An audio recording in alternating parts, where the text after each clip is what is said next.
Bismillahirrahmanirrahim. Oke, kemudian yang ketiga dan keempat adalah masalah menetapkan prioritas. Jadi begini, saya menemukan masalah-masalah rumah tangga di mana pasangan itu merasa tidak melakukan kesalahan karena secara individual perbuatan itu memang bukan termasuk kelompok dosa besar. Tetapi ternyata perbuatan itu menjadi pemicu masalah dalam rumah tangga karena tidak prioritas. Maka kemampuan menetapkan prioritas menjadi penting. Contoh, ada bapak-bapak main kartu di pos kamling depan rumah. Kemudian dia cerita, "Ustaz, gini aja saya dimarahi sama istri. Padahal main kartu apa sih salahnya? Wong saya juga nggak pakai uang, cuma pakai angus aja. Jadi nanti kalau ada yang salah dikasih angus gitu. Ya. Saya tuh pagi capek kerja sampai sore, uangnya sudah saya carikan istri. Lah menunggu waktu sholat ada temen ngajak main, saya cuma cari hiburan, main kartu itu nggak pakai uang. Ustaz. Saya nggak mau limo. Itu saya ngomel-ngomel." Ketika cerita yang hadir di telinga kita adalah seperti ini, maka Anda membayangkan, kok tega banget sih si istrinya. Udah suami kerja dari pagi sampai sore, habis itu uangnya diberikan sama istri, cuma nunggu waktu luang main gaple aja, nggak pakai uang loh, cuma pakai angus aja kok ya dimarah-marahi. Tapi begitu kita ketemu sama istrinya, ternyata ceritanya berbeda. "Ustaz, saya punya 3 orang anak kecil-kecil. Yang paling kecil itu sakit. Saya nunggu dia, nggak mau ditinggal. Yang paling besar tes ujian sekolah besok pagi. Nah, dia tipikalnya adalah kalau nggak ditemani nggak mau belajar. Saya tuh cuma minta suami saya memilih satu di antara 2. Dia temani anaknya belajar, karena nggak temani nggak mau belajar, dan kalau besok nilainya jelek suami saya marah-marah. Atau dia nemeni yang kecil yang sakit, sehingga saya bisa nemeni yang belajar. Lah kok malah main gaple?" Nah coba kalau ceritanya seperti ini kan terlalu tau main gaple. Tapi kalau ceritanya versi suami tadi, terlalu tau istrinya marah-marah pada suaminya cuma main gaple. Jadi ada orang-orang yang dalam rumah tangga itu merasa tidak bersalah karena apa yang dilakukan itu kalau dibahas secara individual itu perbuatan yang tidak termasuk yang sangat buruk lah. Tetapi ketika itu dilihat pada skop yang lebih besar, maka itu menjadi tidak pantas. Karena apa? Gak prioritas. Nggak prioritas.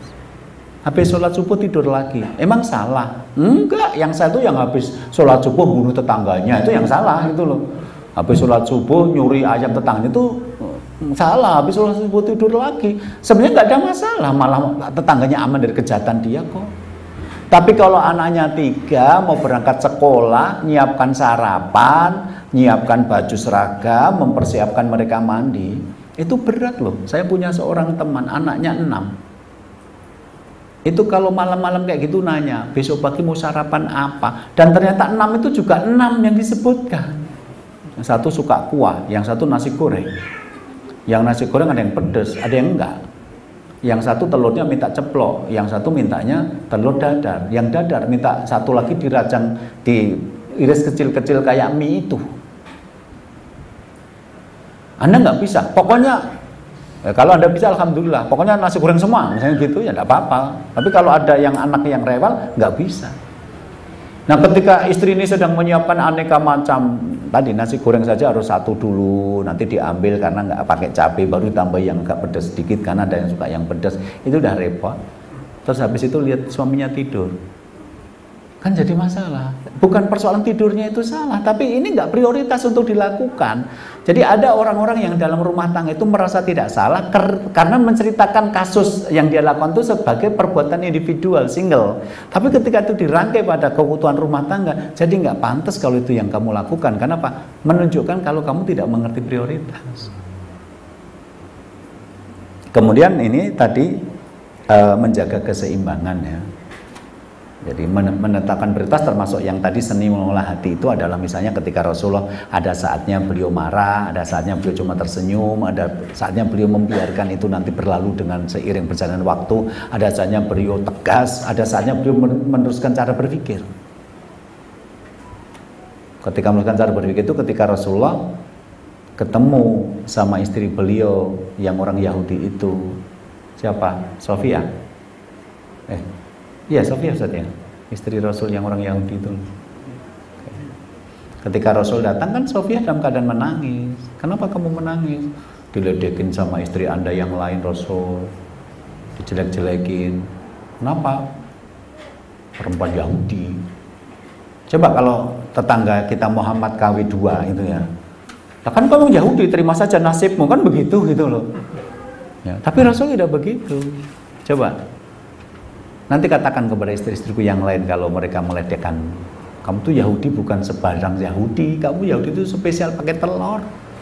Katakan, ayahku Harun, pamanku Musa, suamiku Muhammad, hanya kamu Yahudi yang seperti itu.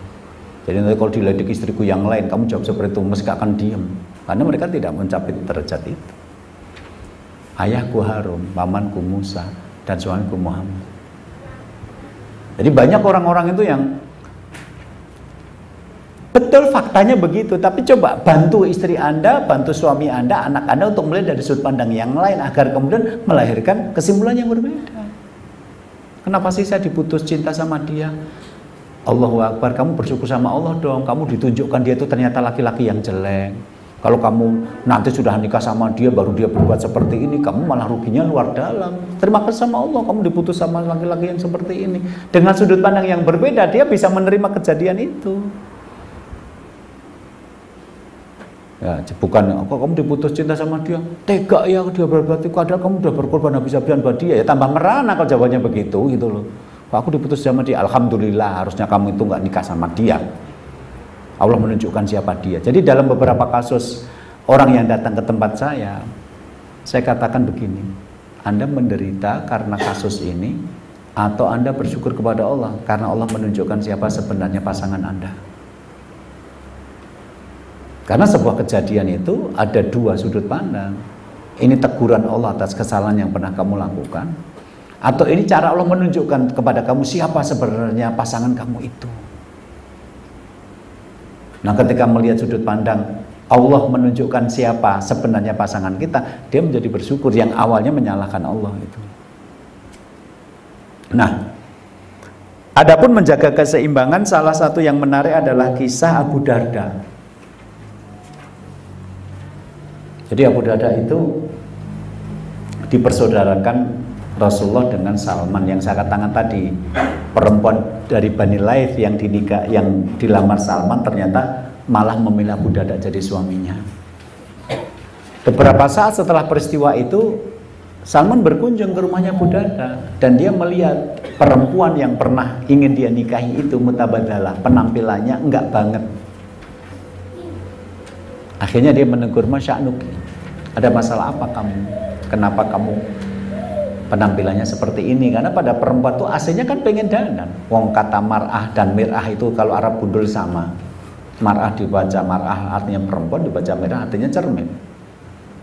Perempuan itu suka. Jadi kalau ada perempuan menikah kok lupa merawat diri, berarti dia bermasalah dengan suaminya. Dia tidak menemukan alasan untuk berdandan. Ketika ditanya oleh Salman, kenapa kamu seperti ini? Jawabannya adalah, akhuka Abu Darda laisa lahu hajatun fid dunya. Saudaramu Abu Darda itu sudah nggak butuh dunia. Siang dia puasa, malam dia sholat tahajud. Saya dibiarkan. Saya itu jabli jatuh, jarang dibeli, jarang disentuh. Kalau perempuan jarang dibeli sentuh kan tidak punya alasan buat mandi, buat gosok gigi, buat bedaan, buat lipstik gitu loh. Kenapa? Lah nggak diapa-apain. Akhirnya Salman memutuskan untuk menginap pada malam hari itu. Dan sebentar kemudian Abu Darda datang melihat ada Salman, kemudian menyediakan hidangan. Kul fa ini shaim, makanlah, aku puasa. Kata Salman, la ma'an abi yakin hatta takul, saya nggak akan makan sampai kamu juga ikut makan. Oke, jadi berita bahwa suami saya kalau siang hari puasa itu bukan hoax, benar kok. Ini tidak makan. Ketika malam hari datang, Salman mengawasi Abu Darda. Pada saat mau melakukan sholat, nanya, mau apa? Mau sholat. 6, tidurlah. Ini saatnya kamu dengan keluargamu. Mau sholat lagi, 6, tidurlah. Ini saatnya kamu dengan dirimu sendiri. Sampai sepertiga malam terakhir baru dibangunkan. Kum al-an fasolaya. Oke, sekarang bangun. Ini saatnya kita sholat. Akhirnya mereka berdua sholat. Nah, setelah saya sholat itu, kemudian Abu Darda dinasehati sama Salman. Inna li rabbika 'alaika haqqan wa li nafsika 'alaika haqqan wa li ahlika 'alaika haqqan fa'ati kulli haqqin haqqahu. Sesungguhnya Allah punya hak atas dirimu. Sholat, puasa itu dalam rangka memberikan hak kepada Allah. Tetapi dirimu sendiri juga punya hak untuk istirahat, memulihkan kekuatan, tidak memforsir dengan ketaatan, nanti kalau sakit malah biayanya mahal. Tapi keluargamu juga punya hak untuk dibahagiakan. Berikan orang-orang yang punya hak itu hak mereka masing-masing. Akhirnya Abu Darda mendatangi Rasulullah, kemudian menceritakan kejadian ini, dan Rasul mengatakan 2 kata saja, sodaqo Salman. Salman benar kok. Dalam cerita ini, keadaan rumah tangga Abu Darda pernah goncang, ditunjukkan oleh istri yang tidak merawat diri. Anda tahu, ternyata ketidaksakinahan itu betul perbuatan dosa dan maksiat penyebab utamanya, saya katakan tadi. Tapi dalam kasus Abu Darda, apa coba? Abu Darda judi? Enggak lah.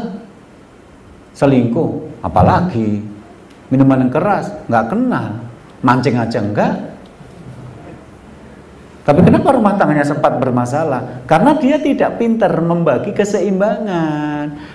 Kapan, seberapa waktu sih saya berurusan dengan Allah, seberapa waktu sih saya berurusan dengan keluarga, seberapa waktu yang saya pakai untuk bersosialisasi dengan teman-teman dan tetangga, seberapa waktu yang saya pakai untuk mengurusi diri saya sendiri.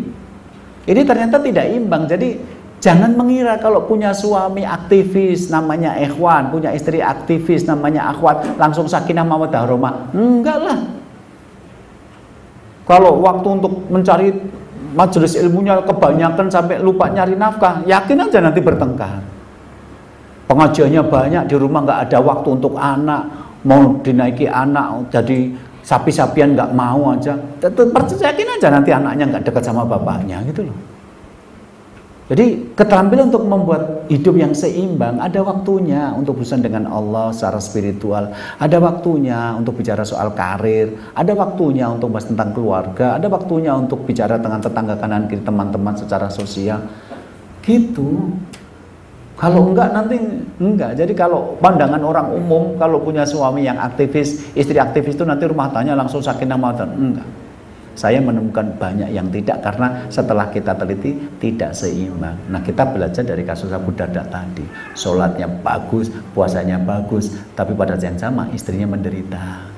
Syukran ya Rabbi, syukran, hadaita qalbi, syukran.